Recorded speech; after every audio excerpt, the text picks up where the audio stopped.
Bora falar um pouco dos resultados do segundo trimestre de 2025 da PetroRecôncavo. Vamos falar também dos proventos que podem atingir cerca de 13% e uma bolada ainda para 2025.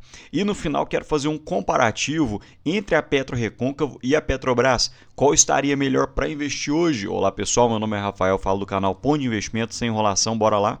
Falando um pouco dos destaques da PetroRecôncavo, uma receita líquida de 806 milhões, uma queda de 6% versus o primeiro TRI de 2025 e de 2% versus o segundo TRI de 2024, um custo de extração de 13,88 dólares por barril, uma alta de 10% versus o segundo TRI de 2024, principalmente causado pelo preço do petróleo, um lucro líquido de 238 milhões, uma alta de 75% versus o segundo TRI de 2024, uma alavancagem de 0,78 com uma dívida líquida de 1,3 bilhão e um EBITDA de 374 milhões, que foi uma queda de 16% versus o segundo TRI de 2024. Falando sobre os destaques operacionais, a produção ficou na casa dos 27,4 mil barris de petróleo por dia, uma alta de 4% versus o segundo TRI de 2024.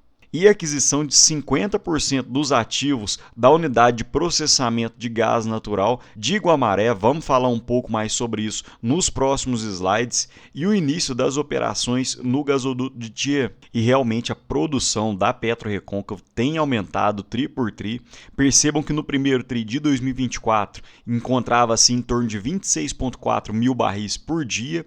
E no segundo tri de 2025 passou para 27,4 mil barris por dia, uma alta de 1.000 barris por dia nesse período. E falando um pouco da campanha de perfuração de 2025, no primeiro semestre foram mais 9 poços produtores, 2 poços injetores e 2 poços profundos. E dentro do planejamento para o segundo semestre, mais 1 poço injetor e mais 2 poços horizontais. E quem é acionista da PetroRecôncavo tem que ficar ligado porque aparentemente a empresa tem entrado num ciclo de investimentos. Perceba que o CAPEX no primeiro TRI de 2025 saiu de 249 milhões para 367 milhões, principalmente causado pela aquisição de 50% da unidade de Guamaré, e esse foi o pagamento apenas da primeira parcela, referente a 10% do valor total. Ainda falta 90% a ser pago apenas dessa unidade. E dentro dos investimentos, o principal fator ficou em desenvolvimento de reservas, cerca de 287 milhões, e dentro do primeiro semestre de 2025, a maior parte ficou com manutenções e melhorias, workovers, uma parte em facilidades, outra parte em campanhas de perfuração e perfuração de poços profundos. Falando um pouco da receita líquida, que olhando o primeiro TRI de 2025 caiu cerca de 6%, porém percebam que no mesmo período o preço do barril do petróleo despencou 10% e uma queda de 3% no dólar. Outro ponto foi o desconto no preço do petróleo, porém pontos positivos foi a venda de 21,8 mil barris que encontrava-se em estoque junto à Brava Energia e também o aumento da eficiência no aproveitamento de gás natural. Outro ponto é que a PetroRecôncavo está sempre ligada nas oportunidades de mercado e ela faz um hedge do preço do petróleo para que não tenha altas oscilações na sua receita. Então hoje 50% da produção é protegida, cerca de 25% da produção de petróleo é protegida e 88% da produção de gás natural é protegida por hedge. E hoje 60% da produção total da PetroRecôncavo vem do setor de petróleo e 40% do setor de gás. E esse é um indicador muito interessante que a gente tem que ficar de olho em empresas de petróleo e gás, que é o custo de extração, que hoje a PetroRecôncavo gira em torno de 13,8 dólares o barril, e olhando tri por tri, impactos positivos nos royalties, que diminuíram acompanhando o preço do petróleo e o dólar. Também midstream, que seria entre a perfuração de petróleo até você entregar na refinaria. Então houve um maior volume processado e de transporte de gás. porém um aumento nas despesas gerais, por causa de um efeito sazonal da distribuição do incentivo de longo prazo. Então, só para se ter ideia, hoje o preço do custo de extração de petróleo da Petrobras gira em torno de $5,96 por barril, mas é totalmente justificado por causa do pré-sal. O pré-sal puxa muito essa média para baixo. Hoje o custo de extração na área do pré-sal gira entre 3 e 4 dólares o barril, o que realmente seria muito baixo. Outro ponto que me chamou a atenção, olhando semestre a semestre, foram os custos e despesas totais que aumentaram em 11% no período, principalmente puxado por serviços e materiais, que aumentaram em 43%, e também em custos com pessoal, que aumentaram em 9%, e a própria PetroRecôncavo destaca que foi reflexo do efeito sazonal do pagamento de remuneração variável de longo prazo, e em serviços e materiais, o aumento foi principalmente em função dos custos de armazenagem vinculados ao estoque formado juntos à Brava Energia no primeiro tri de 2025. Então, aparentemente, esse custo foi sazonal e não deve ocorrer nos próximos trimestres. E falando um pouco do EBITDA da companhia, uma queda de 12% olhando tri por tri, principalmente causado pelo preço do barril de petróleo, que caiu de uma forma alta nos últimos meses, impactando diretamente na receita líquida e também na margem EBITDA, que saiu de 49,2% para 46,4%. E eu acho essa imagem fantástica, que a gente consegue entender muito bem quais são os custos envolvidos dentro da venda de um barril de petróleo. Então, hoje, o custo de extração da PetroRecôncavo fica em torno de 13,9 dólares, custos de despesas administrativas de 4,1 dólares, midstream 5,7, royalties em torno de 4,1.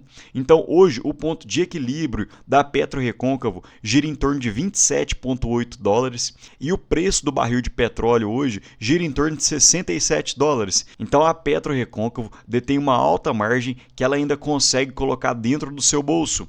E para efeitos de comparação, a Petrobras, que é uma empresa gigante do setor, tem um preço de equilíbrio de 28 dólares. Então, nesse quesito, a PetroRecôncavo consegue ter uma maior competitividade, até mais que a Petro. E falando um pouco da geração de caixa, que foi afetada, conforme já falei nos slides anteriores, principalmente por causa dos altos investimentos e também dos juros praticados.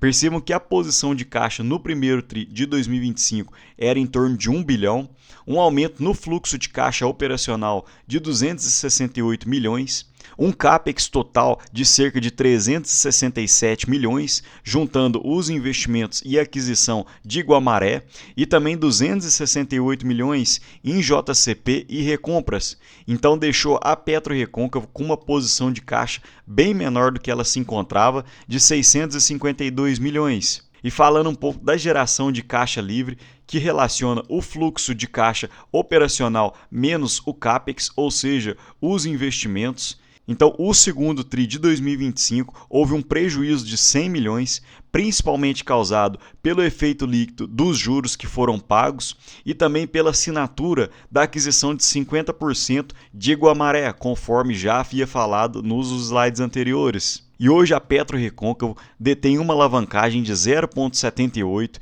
então é realmente muito tranquilo. Em cerca de 8 meses de geração de caixa, a empresa já conseguiria quitar totalmente a sua dívida. E hoje o custo médio da dívida da PetroRecôncavo gira em torno de 6,74% ao ano, que aparentemente é um custo de dívida muito controlado.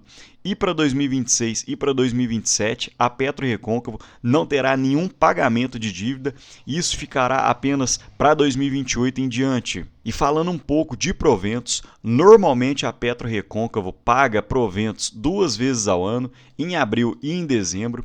E na minha visão, hoje eu acredito que para 2025 a PetroRecôncavo deve pagar algo em torno de R$ 1,50 por ação, que daria em torno de 11% de dividend yield. Porém, o mercado está projetando um certo otimismo nessa ação. Ela já pagou em maio de 2025 90 centavos por ação, e se ela replicar esse dividendo para o final do ano, daria em torno de 1,8 por ação, que seria em torno de 13,5% de proventos para 2024, que seria em torno de 13,5% de proventos para 2025, e isso não seria nada irreal, 1,80 por ação, visto que em 2024 a PetroRecôncavo pagou 2,74. Porém, a gente tem que ter cautela, porque o preço do barril de petróleo despencou no último ano, então ela não deve pagar tantos proventos assim, como pagou em 2024, na ordem de 17, 18% de proventos, porém mesmo assim ainda será uma ótima pagadora de proventos da bolsa. E olhando as expectativas do mercado, o pessoal da Genial Investimentos estimava um EBITDA de 361 milhões, o mercado cerca de 372 e o reportado foi praticamente em linha, cerca de 373 milhões de EBITDA. E eles ainda destacam a compressão de receita e o EBITDA devido ao cenário macro, que é o Brent, o preço do barril de petróleo e o câmbio, e também alguns descontos comerciais. E o desafio ainda seria atravessar um ciclo de preços mais baixo, sem deteriorar as margens e o fluxo de caixa. No médio prazo, os projetos atuais devem sustentar um aumento de reservas, diluição do preço de extração e uma maior resiliência frente à volatilidade do preço do petróleo.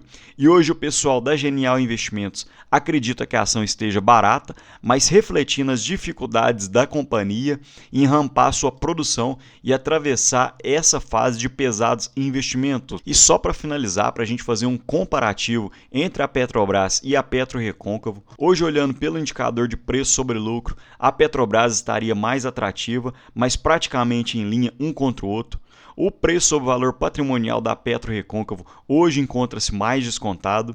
O EV sobre EBITDA, a PetroRecôncavo também encontra-se mais descontada. Em dividendos, a Petrobras pagou altos proventos no último ano, porém para 2025 eu daria uma estrela de dividendos na PetroRecôncavo. A PetroRecôncavo consegue ter melhores margens, tanto do EBITDA quanto a margem líquida da companhia. A alavancagem das empresas, ambas encontram-se controladas, a Petro em 1,8 e a PetroRecôncavo em 0,7. A rentabilidade sobre o patrimônio líquido hoje da Petrobras estaria melhor, porém a rentabilidade sobre os ativos, a PetroRecôncavo hoje estaria melhor nesse quesito. E o crescimento de receita nos últimos 5 anos, a PetroRecôncavo foi melhor nesse quesito.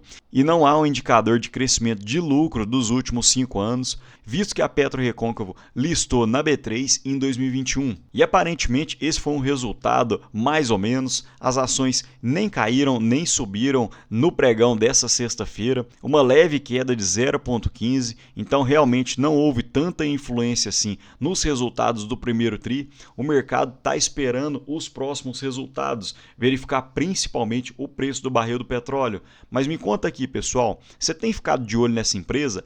Essa é uma das ações que encontram-se no meu radar. No mais, deixo um ótimo dia para vocês e um abraço.